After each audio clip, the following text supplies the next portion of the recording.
Hello hi friends, welcome back to my channel Tapasi Goswami में आपका channel है।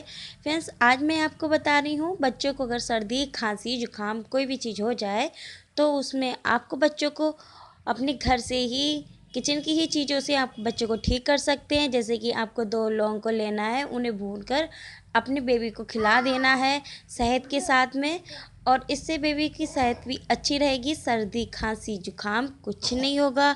तो आप इस होम रेमेडी को ट्राई ज़रूर करें, क्योंकि बच्चों के लिए ये होम रेमेडी बहुत ही अच्छी है और बच्चे इसे बहुत ज़्यादा प्यार से खाते हैं, क्योंकि इसमें जो शहद है, शहद मीठा होता है, इसलिए बच्चे इसे बहुत प्यार से खाना पसंद करते हैं।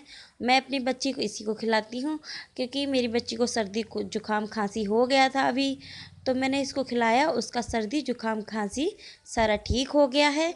और जो बड़ों के लिए, वो भी मैंने आपको इस वीडियो में मिलेगा कि बड़े लोगों को क्या खिलाना है। और ये रही थी बेबी होम रेमेडी, तो इसे आप बेबी पे ज़रूर ट्राई करें इस होम रेमेडी को मेरी। और जो बड़ों के लिए है वो आगे देखें।